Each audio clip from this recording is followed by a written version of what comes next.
Hi friends, ಎಲ್ಲರಿಗೂ ನಮಸ್ಕಾರ. ಇದೇನಪ್ಪ ಈ ಬೆಕ್ಕಿನ ಕತ್ತಲ್ಲಿ ಏನೋ ಗಂಟು ಕಟ್ಟಿ ಹಾಕಿದ್ದಾರೆ. ಏನಿದೆ ಈ ಗಂಟಲಿ? ಈ ಗಂಟನ್ನ ಎಲ್ಲಿಗೆ ತಗೊಂಡು ಹೋಗ್ತಾ ಇದೆ ಈ ಬೆಕ್ಕು? ಬನ್ನಿ ನೋಡೋಣ. ಒಂದು ಸುಂದರವಾದ ಹಳ್ಳಿ. ಅಲ್ಲಿ ರಾಮಯ್ಯ ಮತ್ತು ಲಕ್ಷ್ಮಿ ಎಂಬ ದಂಪತಿಗಳು ವಾಸಿಸುತ್ತಿದ್ದರು.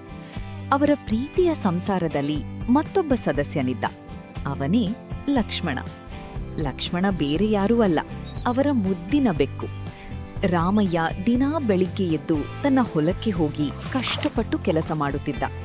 ರಾಗಿ, ಭತ್ತ ಬೆಳೆದು ಅದನ್ನು ಮಾರಿ ಬಂದ ಹಣದಿಂದ ಹೆಂಡತಿ ಮತ್ತು ಬೆಕ್ಕನ್ನು ತುಂಬಾ ಚೆನ್ನಾಗಿ ನೋಡಿಕೊಳ್ಳುತ್ತಿದ್ದ. ಮನೆಯ ಮುಂದೆ ರಾಮಯ್ಯ ಮತ್ತು ಲಕ್ಷ್ಮಿ ಊಟ ಮಾಡುತ್ತಿರುವಾಗ ಪಕ್ಕದಲ್ಲೇ ಲಕ್ಷ್ಮಣನಿಗೆ ಒಂದು ತಟ್ಟೆಯಲ್ಲಿ ಹಾಲು ಅನ್ನ ಇಟ್ಟಿರುತ್ತಾರೆ. ಲಕ್ಷ್ಮಣ ರಾಮಯ್ಯನ ಕಾಲನ್ನು ನೆಕ್ಕುತ್ತಿತ್ತು. ಒಂದು ದಿನ ಹಳ್ಳಿಯಲ್ಲಿ ಜೋರು ಮಳೆ ಬಂದಾಗ ರಾಮಯ್ಯ ಹೊಲದಲ್ಲಿ ನೆನೆದು ಬಿಟ್ಟಿದ್ದ. ಅಂದಿನಿಂದ ಅವನಿಗೆ ತೀವ್ರವಾದ ಜ್ವರ ಬಂದು ಹಾಸಿಗೆ ಹಿಡಿದನು.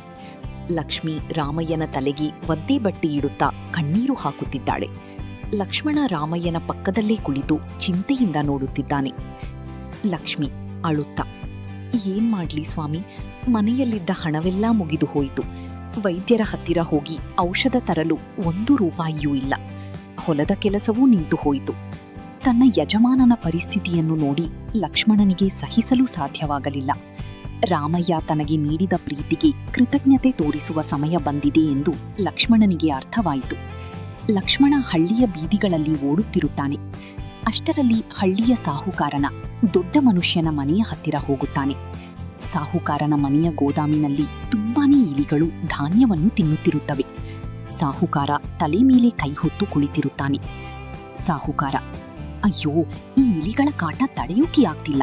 ನನ್ನ ಧಾನ್ಯವನ್ನೆಲ್ಲ ಹಾಳು ಮಾಡ್ತಿವೆ. ಯಾರಾದ್ರೂ ಈ ಇಲಿಗಳನ್ನ ಓಡಿಸಿದರೆ ಅವರಿಗೆ ಸೂಕ್ತ ಬಹುಮಾನ ಕೊಡ್ತೀನಿ. ಲಕ್ಷ್ಮಣ ಇದನ್ನು ಕೇಳಿ ತಕ್ಷಣ ಗೋದಾಮಿನ ಒಳಗೆ ನುಗ್ಗುತ್ತಾನೆ.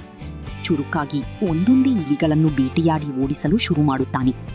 ಕೆಲವೇ ಗಂಟೆಗಳಲ್ಲಿ ಗೋದಾಮಿನಲ್ಲಿದ್ದ ಎಲ್ಲಾ ಇಲಿಗಳು ಓಡಿ ಹೋಗುತ್ತವೆ. ಸಾಹುಕಾರ ಆಶ್ಚರ್ಯ ಮತ್ತು ಸಂತೋಷದಿಂದ, ಎಂಥ ಬುದ್ಧಿವಂತ ಬೆಕ್ಕು ಇದು, ನನ್ನ ಗೋದಾಮನನ್ನು ಇಲಿಗಳಿಂದ ರಕ್ಷಿಸಿತು.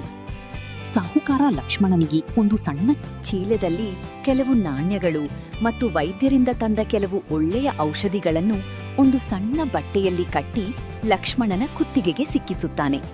ಸಾಹುಕಾರ, ತಗೋ, ನಿನ್ನ ಸಾಹಸಕ್ಕೆ ಇದು ನನ್ನ ಕಡೆಯಿಂದ ಬಹುಮಾನ. ಲಕ್ಷ್ಮಣ ಖುಷಿಯಿಂದ ಮನೆ ಕಡೆ ಓಡುತ್ತಾನೆ.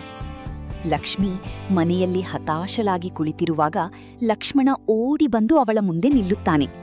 ಕುತ್ತಿಗೆಯಲ್ಲಿದ್ದ ಹಣದ ಚೀಲ ಮತ್ತು ಔಷಧಿಯನ್ನು ಅವಳ ಮುಂದೆ ಹಾಕುತ್ತಾನೆ.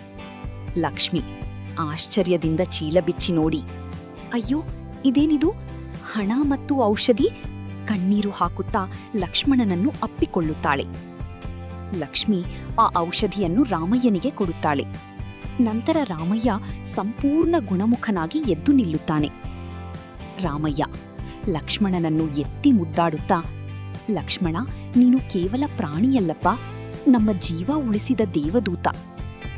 ರಾಮಯ್ಯ ಮತ್ತೆ ಕೆಲಸ ಮಾಡುತ್ತಿದ್ದಾನೆ. ಲಕ್ಷ್ಮಿ ಬುತ್ತಿ ತಂದಿದ್ದಾಳೆ. ಲಕ್ಷ್ಮಣ ಅವರ ಪಕ್ಕದಲ್ಲಿ ಆಟವಾಡುತ್ತಿದ್ದಾನೆ. ಮೂವರು ನಗುತ್ತಾ ಸಂತೋಷದಿಂದ ಇದ್ದಾರೆ. ಹೌದು, ಪ್ರೀತಿ ಎಂಬುದು ಕೇವಲ ಮನುಷ್ಯರಿಗೆ ಮಾತ್ರ ಸೀಮಿತವಲ್ಲ. ಮೂಕ ಪ್ರಾಣಿಗಳಿಗೆ ನಾವು ಕೊಡುವ ಒಂದು ತುತ್ತು ಅನ್ನ, ಪ್ರೀತಿ ಅವುಗಳ ಮನಸ್ಸಿನಲ್ಲಿ ಸದಾ ಇರುತ್ತದೆ. ಕೃತಜ್ಞತೆ ಉಳ್ಳ ಬೆಕ್ಕು ಲಕ್ಷ್ಮಣನಿಂದ ಆ ಕುಟುಂಬದಲ್ಲಿ ಮತ್ತೆ ಸಂತೋಷ ಮೂಡಿತು.